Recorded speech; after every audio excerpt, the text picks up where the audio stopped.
I'm your host. I couldn't be more excited to welcome Daniel DeFox as this week's guest for our first episode. Daniel is the Executive Creative Director of Games here at Andrews McMillan Publishing. You probably know him most for his fantasy horror RPG Zweihänder, which won 2 Ennies for Best Game and Product of the Year at Gen Con. We're chatting for a bit today and then opening up the last 5 to 10 minutes for questions for anybody who has any. Daniel, welcome. Thank you for being our guinea pig for this very first episode and for everybody out there listening. Well, thanks for having me. When we were talking internally here at AMP around, utilizing Twitter Spaces as a way to kind of reach folks who follow the AMU TTRPG Twitter account and really just kind of connecting to gamers in general, we weren't really sure what to expect. So I'm really happy to participate and to be the guinea pig and to be the first guest. Yeah, it's hard to think of somebody who could be a better guest given the slate that we've got coming up over the next couple of years. All right, to kick it off, Daniel, you define your work as fantasy horror across Zweihänder, across Gauche, and into the world's Leopards and the Flames of Freedom.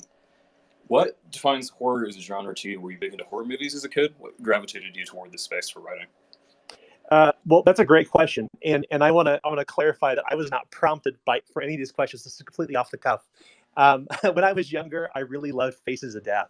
Like, that is what really kind of got me thinking about horror as a genre. As a very young child, I clearly remember, being 9-10 years old and skateboarding down to our only video store in Oak Grove, Missouri, and then for buddies to skate behind.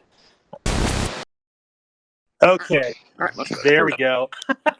Thanks, Twitter. I think where we cut off, we're talking about kind of seminal films that inspired Zweihänder. There's 2 in particular. The Witchfinder General with Vincent Price. I absolutely love that movie. I think it came out in the United States. It's called The Conqueror Worm, I want to say. But I thought it was really interesting because it kind of runs parallel to the puritanical witch hunt at the time under Cromwell. And it was just this really horrifying piece of media that as a young reader, I was just, I was really interested in. And that's probably around by the time I watched it, I think it was around 11 years old or so.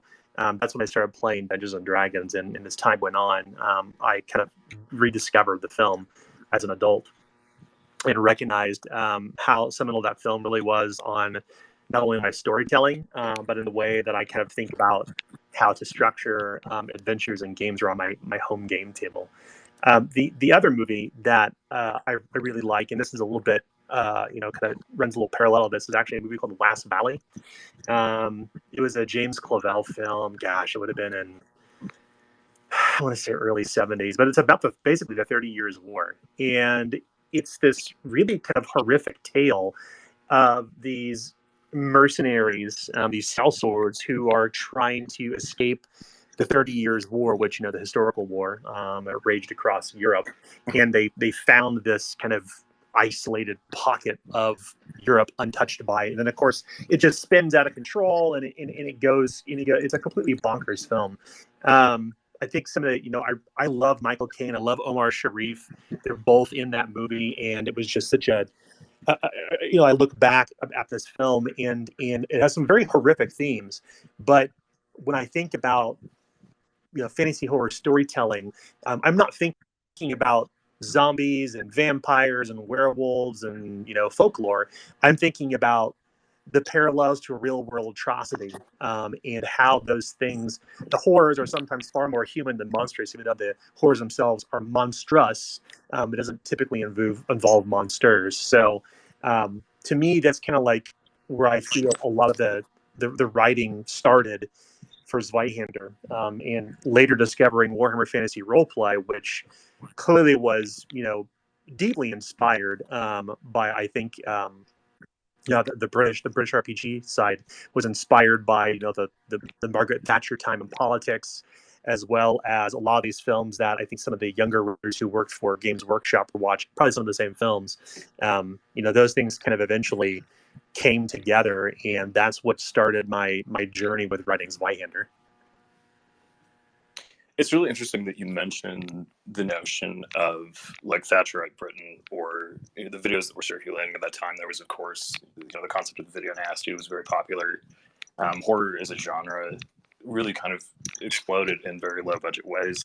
But what interests me about that is Zweihänder and the accompanying games, Flames of Freedom and the upcoming Blackbirds, all have a very hostile notion to them in the worlds that they present are very, very unforgiving. There's infinite human challenge in them that is equally as frightening to any concept of a monster or a giant rat or a kraken or whatever it might be. And equally, in response to that, something that I've found in playing it is that there's a real push towards camaraderie among players. There's a real drive and need to collectively overcome things. There's a sense one gets within horror that's mirrored in horror movies as well.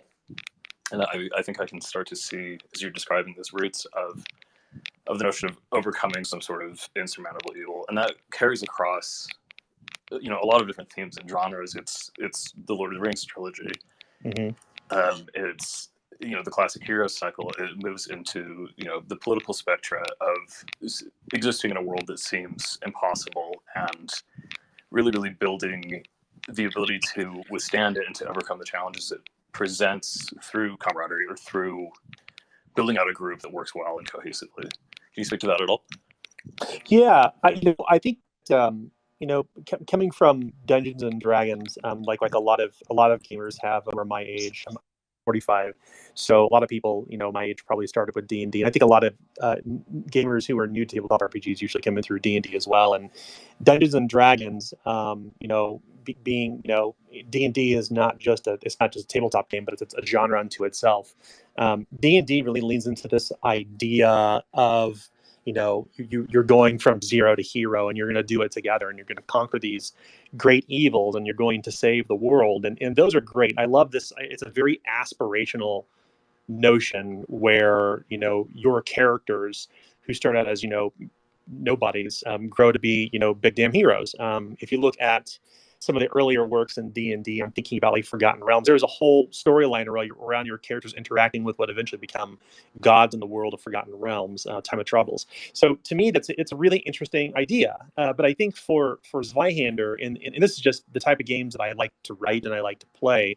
It is about the human struggle, but it's not on the macro, meaning it's not like overcoming some earth-shattering, world-altering evil, but it's on the micro. It's about this group of ragtag people who have been cast aside or forgotten about, and then something in their lives bring these people who have no business being together in the first place. They come together from some unknown reason. So it's not necessarily about their battle it's not sort of a 0 to hero story, but a 0 to 1. It's about them kind of realizing what's next in their life and facing this adversity together. So it feels to me a little bit more personal, and that's kind of one of the things that really kind of underpins the mechanics of Zweihänder through the corruption system, through the alignment system, is really about how it's not about, I guess, slaughtering orcs and pulling the sword like a lever of a casino machine and gold and magic items falling out. It's really about how characters deal with the aftermath, the psychological aftermath of going through these horrific situations. That I think that looking at early 70s schlocky film and the idea of like the final girl and all those things within horror film, those kind of themes, like I think it's a little bit, I don't know. I think it's a little bit easier for me and maybe for other gamers too to identify with. Like, I can't identify the idea of like being an elf as an example and fighting, whatever god or whatever the current storyline in D&D is. I can't identify with, the somebody, who's poor and is given a sword and has to, kind of find their way through this world where we have little, if any, control. I like personal stories. I like psychological horror. I like how characters through the lens of an RPG work together to overcome that and how they're touched by it too. And it's not just about accruing levels and experience points and becoming more powerful, but it's about how we kind of develop strategies against trauma. How we, as we jointly survive through these terrible traumatic experiences, how these characters come out on the other side. And to me, that's the thing I love about games. I think it's been a lot of stuff, kind of people who kind of move beyond D&D are looking for mature storytelling. I think people kind of gravitate toward that because they don't have control in their real life. So you can have control in this kind of fictitious world where you and a group of people who would have no other reason to be together, like, have the opportunity to kind of change themselves and the world around them in the immediate, as opposed to on the grand scale, in the sense that we may think about high fantasy. It's interesting that you mentioned the notion of preserving humanity through horror, surviving horrific circumstances and maintaining some sense of identity. That's, of course, interesting from the perspective of very, very human realities of hunger and survival, and of life on the road, and of what it actually would mean to be an adventurer or a traveler, even in a world that's so fraught with peril. A parallel that came to mind immediately with that is with the corruption system in Zweihänder. It's very reminiscent in certain ways of a very old trope in existential horror, which you find in Lovecraft and you find in Arthur Machen and you find in Thomas Le Carré, which is the notion of experiencing something indescribable or experiencing a horror on an existential level that shakes you. And those things are very prevalent and present in the world of Zweihänder and in the world of Blackwords and in the world of Flames of Freedom. There's very, very Lovecraftian or very, extra spatial horrors. There's the corrupting force of magic. There's alterations of reality that people experience too.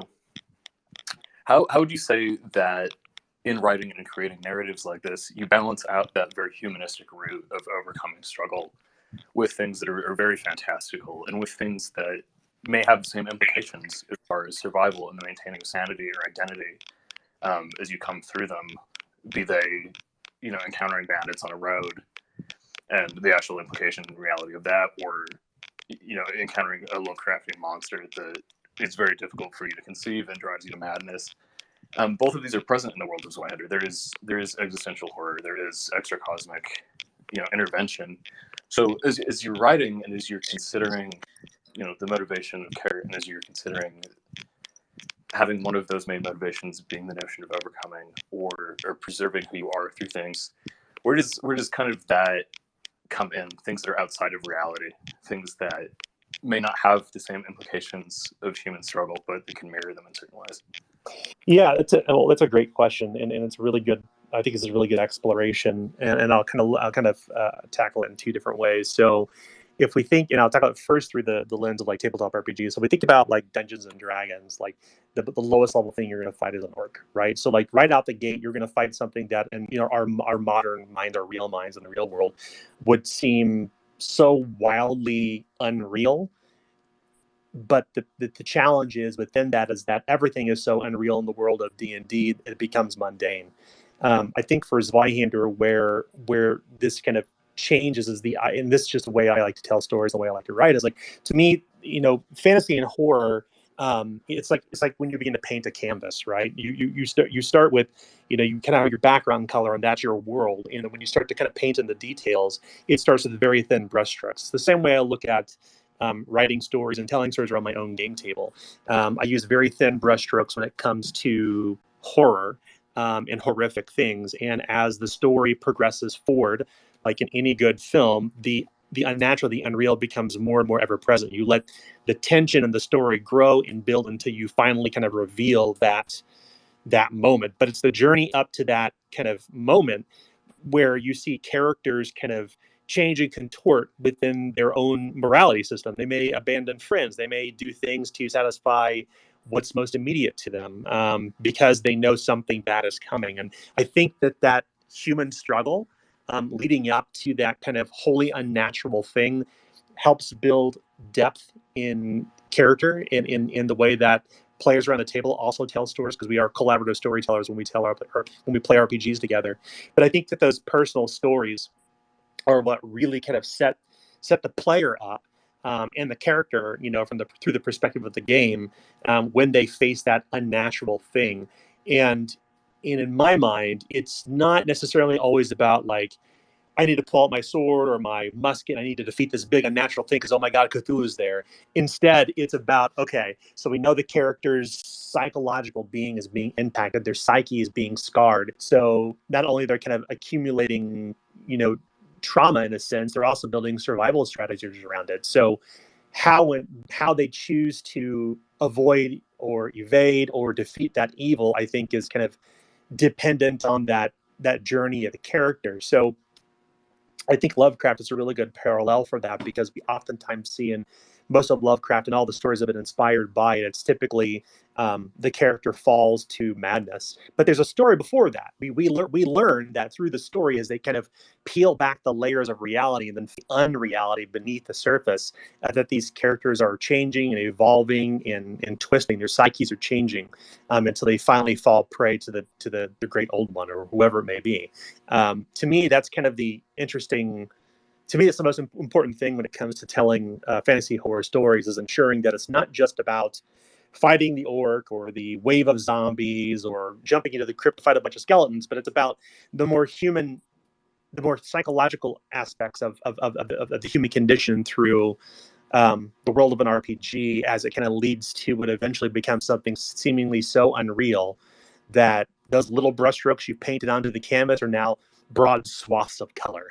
So if you think about, like, Hieronymus Bosch paintings are a really good example of that, where it's like you have these images, these twisted images of reality. To me, like, that is a great representation on a metaphysical representation in a game, of how you can take the mundane and eventually have that turn into the completely unreal. But I think that journey from the mundane to the unnatural has to be a slow journey. In the same sense, we think about how good film is told. And that's the best.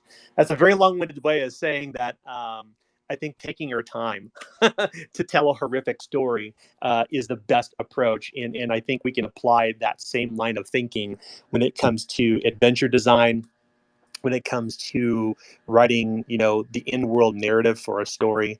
And that definitely is present in Zweihänder, Mongosh, and Flames of Freedom.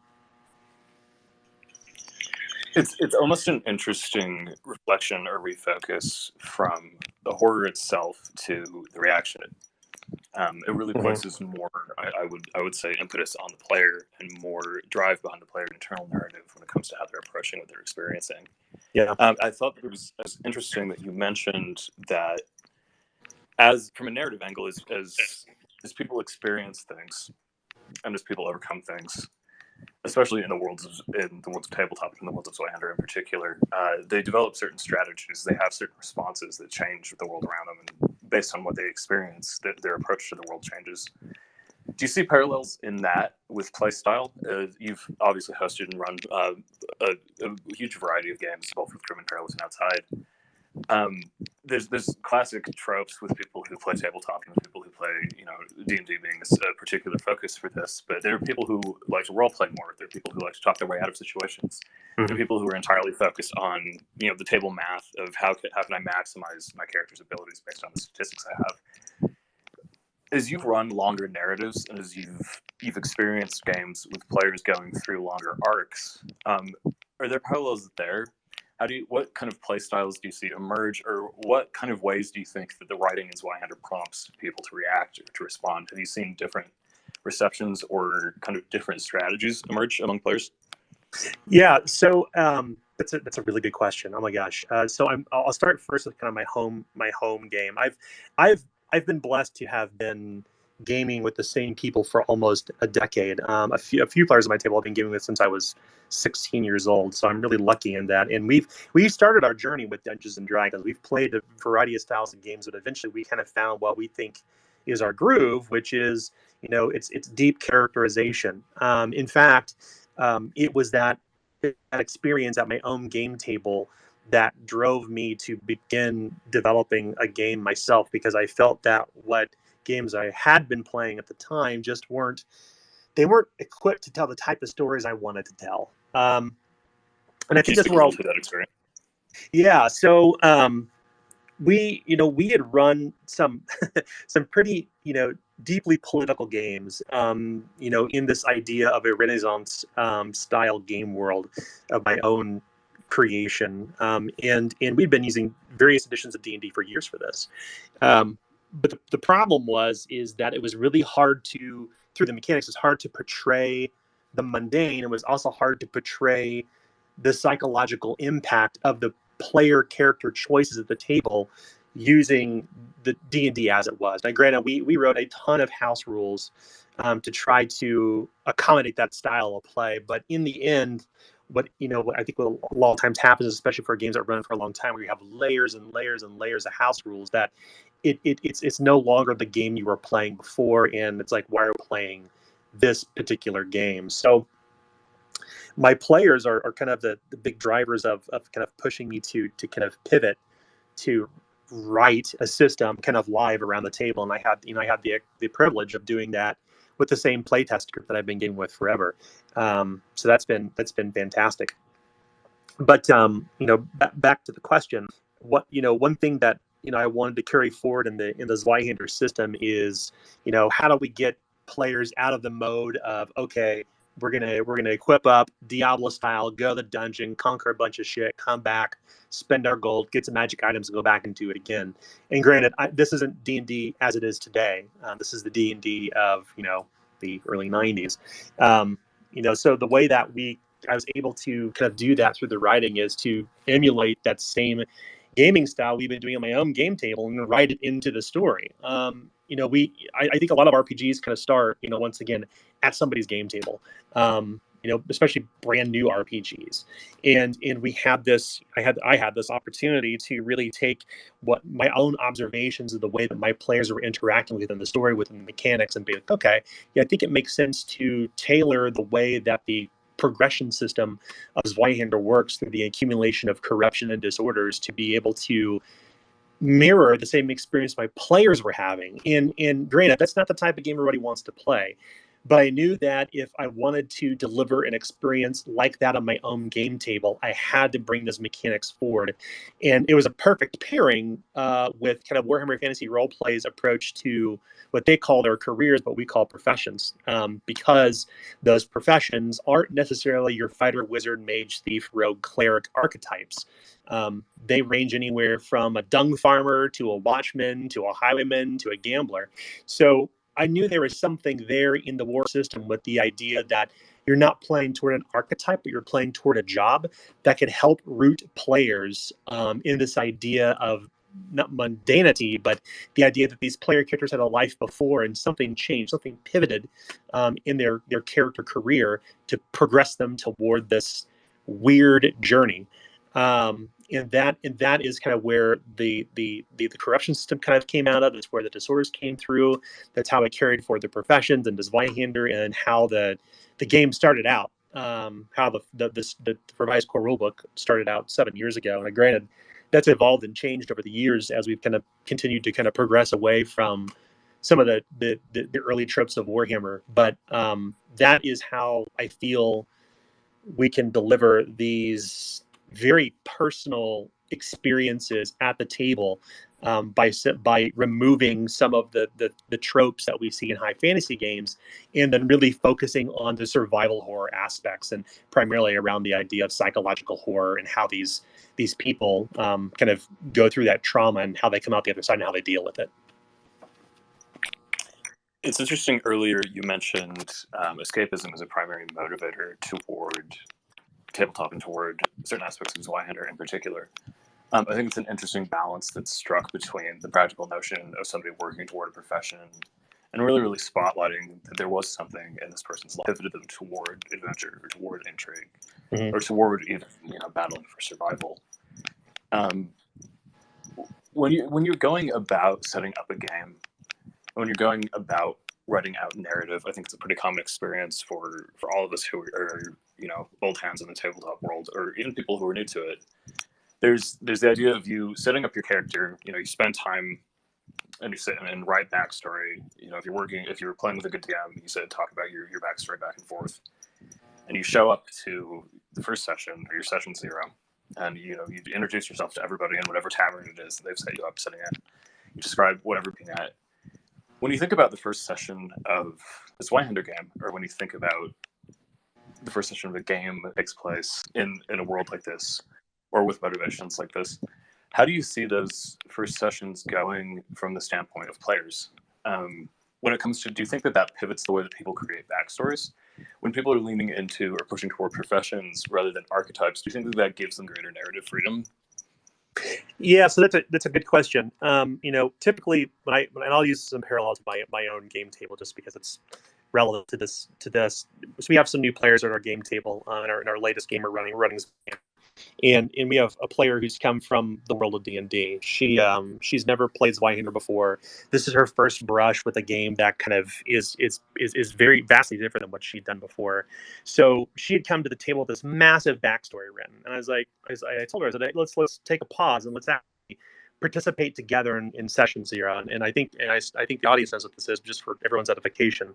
Session 0 is the opportunity where you kind of jointly talk with the players, the game master, the players all think about what are the themes we want to see in our game, what are the kind of struggles we want to see, what are the do's and don'ts of what we want to have in our story, like what sort of content is off the table, and then now let's build characters toward those ideas. So Zweihänder, unlike a lot of RPGs, really leans into the idea of randomization. So you randomize elements everywhere from your ancestry, your character's psychological profile, your profession, your stats. Literally beginning to end. Granted, not everybody does that. You don't necessarily have to. However, it does invite players to do something that is unlike the standard tropes. Like, I'm the elf with the bow, and I'm really good at that. Or I'm the cleric who is like a peacekeeper. Like, it helps pull players out of those archetypical ideas of what can be done in an RPG. And because we've kind of, in a way, kind of put these players through a funnel of randomly generating everything from the ground up, while the choices that you're kind of going through it may not feel right, may feel ill-paired. But once that process is done through session 0, it's like a mosaic. You could take 2 steps back and you start to see how these very disparate, unusual pieces of the character begin to fit together. And to me, that session 0 story, that opportunity to create characters together, having these very, like I said, these very distinct pieces of the character be so unnatural paired together that the character creation process shape up what the backstory would be. And I think that is, Traveler did this back in the early 90s. Traveler is a sci-fi game where your character could die in character creation because you randomized everything in character creation for that too. It kind of provided the idea of the life path. In some ways, I guess you could say that Zweihänder character creation is similar to that in the sense that you're really kind of building a physical and psychological profile of who this character has been up to this point. Because you can start out as somebody in Zweihänder who's elderly, or you can start out in Zweihänder who's someone who's very young. And the game makes no mental, physical or spiritual distinctions between age groups or sex or gender. It assumes everyone's lived their lives as this profession up to this point, and then something happens, and that's what starts the first session of the game. So because we have these shared experiences of creating characters together at the table, and we've kind of created these very unusual characters who defy the traditional heroic archetypes that we'd find in other games, that becomes the thrust to root the characters into the world, and for them to kind of start their story, their adventure, if you will, where things are dramatically different than what their lives were up to that point. Speaking to the notion of session 0, the introduction of characters, and forgive me for pivoting this a little bit as far as the question goes, but it really creates an interesting impetus for characters uniting around a single pivotal event that launches them into whatever adventure it is, whatever quest for survival ends up occurring. Zweihänder, for all of you who are familiar with it, who have seen the book, who have held the book, it's really quite a hefty tome, and it really equips players and writers narratively for the ability to flesh these worlds out and to create these long narratives that, Daniel, as you've been saying, allow for a build up to whatever the ultimate horror is or the reveal is at the end. So I'm curious, and I'd be interested to hear thoughts on what does a one-shot game look like for Zweihänder? What does like a 3-session, a bunch of people on a weekend look like, or a shorter narrative look like in a Zweihänder style setup? I think this is something that became relevant recently with the starter kit being published and with having the starter kit adventure out. It's a narratively shorter adventure that can be run. What do shorter form games or even one-shots look like in the world of Zweihänder compared to maybe other RPGs? Yeah, so I'm a big believer in starting in media res. I think that we've all done we start out in a tavern, something happens, and now we're on an adventure. But I'm a big believer in starting the adventure, the first session, in the thick of it. So I'm thinking specifically about what James Wintercaso, who is a well-known author. He worked in the last big 5 Dungeons and Dragons books. He's the lead editor at MCDM. He's fantastically gifted. He wrote Eternal Night of Lockwood with us, just releasing later this year. But he has been really influential on how I take. I'm traditionally I'm a very long-winded writer, a long-winded person. So he's in a lot of ways, like he's been helped me kind of like hone down, like how do I get to the essence of what Zweihänder is. So he introduced this idea in The Secrets of Swansea, which is the adventure inside the starter kit, where you basically start out on a river, and the game master will narrate to the players to create connections between one another, and by asking probing questions. As an example, in Secrets of Swansea, when the game starts out, you're literally on a river barge called the Clarabelle, and the game master is kind of asking each player, hey, you all have a shared contact in Swansea named Anaya Dost. And then the game master will go through a series of bullet pointed questions, one of which is different for every player, and every player will provide an answer. And so now not only do you have a shared contact, but you have something unique of that contact that is between that player, or between that character, and between that NPC that gets them to care about the story. That's the hard thing, I think, in any one shot that you run, is getting players to really, for lack of a better term, to give a shit. I think that, one shots are fantastic. It allows you to experience the system and its rules and the way the dice roll. But it's really hard to get them to care about the story sometimes. So, James has kind of introduced this kind of narrative scaffolding, which I think is utterly brilliant. And now I'm kind of mirroring up my own game table to connect players together. In fact, I think Adam Rose is listening in with Group Imperial Studios, and we play together every Wednesday. When we're doing this kind of new game, and we did the exact same thing where we talked about the connections the characters had, something that was unique about them to the story, and that's all done through kind of a guided experience by the game master to really interconnect the player to something in the world and something about the community, and there's always something at risk. So the one shot kind of experience is, starts out getting players to care about what's happening. That's the most crucial element. And it's a way, in my mind, the best Zweihänder adventures can possibly be written. But from there, it is typically something that seems so utterly mundane until it turns wildly out of control. So for Secrets of Swansea, I won't spoil the broad strokes of the story, but the essence of the story is that these characters are on their way to Swansea. They're getting off a river barge whenever autumn is turning to winter. No more river travel, so they're kind of stuck in Swansea for the season. So they're isolated in the same sense you may think about like aliens films. They're isolated in this place that they can't get out of because the season's so bad and river travel is happening, so they got to be there. And then they get drawn into this weird small town mystery that in some ways mimics some of the really intriguing elements of Twin Peaks. So characters kind of become would-be investigators in this really strange turn of events. And if we were to compare that to, say, Sleepy Hollow with Ichabod Crane, thinking about the film, not the book, but Ichabod Crane comes to Sleepy Hollow, gets drawn to this really weird kind of small parochial, horror set in this very small town. And that's the same thing in Secrets of Swansea. To me, Secrets of Swansea represents like the purest of Zweihänder experiences because, 7 years after the original book, like we managed to take all the player feedback and all the experience of, writing more adventures and more stories and more books and hearing from players about their own experience to be able to take all those years of learnings and really, really shave it down to the most important elements that best represent the Zweihänder story. And it's about getting somebody to care about their character and the world around them, and then in throwing them into the midst of something that they have control over the micro, and something unusual is going to happen to keep those characters together and to get them to care about the story. To me, that's the best representation of a one shot, and it's always done with the undercurrent of horror. And that horror, like I mentioned before, like any good horror film, the horror is slowly turned up. You're slowly boiling the frog in the kettle, so to speak. Everything seems kind of normal, but then things start to kind of poke up in the story that seem a little bit unusual. And when you begin to kind of look at those bits of evidence, from a few steps back, it's like, oh my gosh, something is really unusual that's happening here, and this is actually not what we expected. I think when we can subvert players' expectations at the game table, especially through one-shot adventures, that to me is kind of how we invest people in the ideas, the themes of Zweihander, which is it's not, granted, it's like any RPG where you're going to accumulate power. That's just natural for any game. That's what we expect.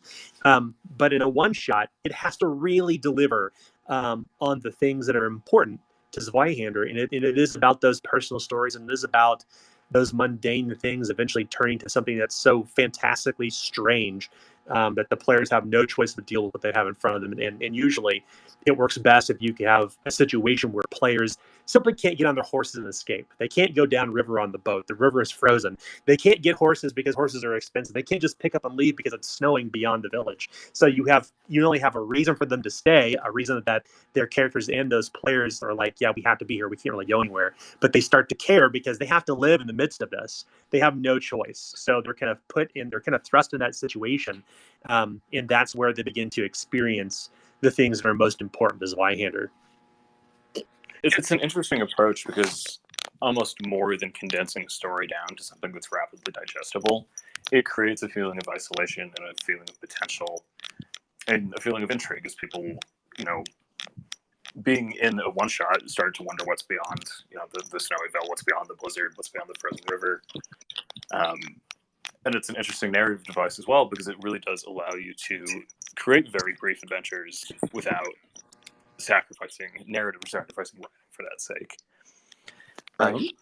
We are in the last 10 minutes of our call here, so I would open it up to questions from our audience. Thank you again, everybody, for joining us for this.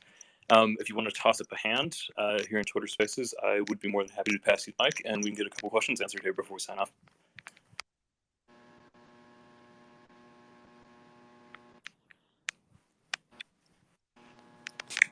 Do we know how to just out of curiosity, how do you ask a question in Twitter Spaces? What's the process for that? If you tap on your own icon, you should be able to raise a hand to ask to pass the mic over. Again, thank you for everybody for bearing with us. This is brand new technology. This is really pushing the forefront of the RPG interview format. So thank you for being innovators with us.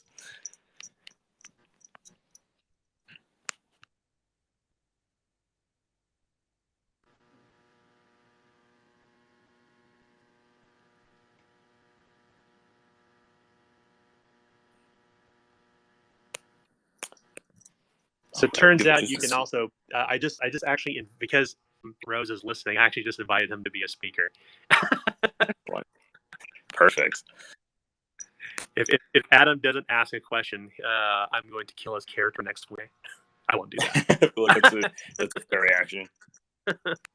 I have to be nice to Adam because he actually brings what we kind of call our weekly ration to our game tables. Grim Perilous runs a Patreon where people get access to content they're building for Zweihander as well as his new game Radiator, and they use this Patreon funds to bring pop and snacks to our games. So I have to be nice to Adam. Yeah, it's always a dangerous proposition tussling with the person that brings snacks to the table. All right, Adam, do you think we can get you in here? Shot you an invite over. Let's see if this works out.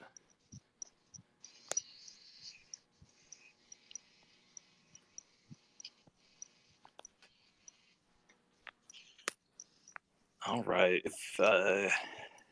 He says he messaged me on Discord and he says, "Lol, I'm clicking on my phone and nothing's happening." Thanks, Twitter, once again.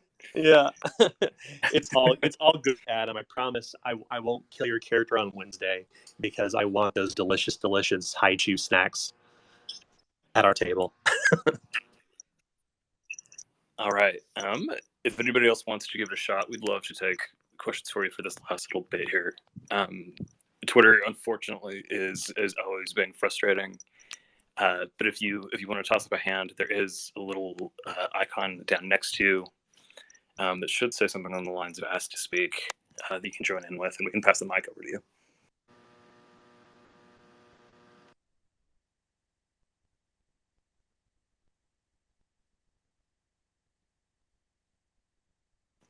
All right, this might just be a case of failure on Twitter's end, or hopefully, in the best case scenario, we've asked all the burning questions that you brought along. Hashtag thanks Elon Musk. This is the brave new world we expect from Twitter, I guess. Well, as it continues to refine, and as we continue to refine this process, we're going to be looking so forward to seeing everybody back here in 2 weeks for our next guest, which we'll be announcing shortly. Thank you again, everybody, so much that came. Daniel, thank you for taking the time to sit down and talk with us, and we'll be looking forward to doing this again. Thanks again, everybody. Take care. Yeah, everybody have a great week. Happy gaming.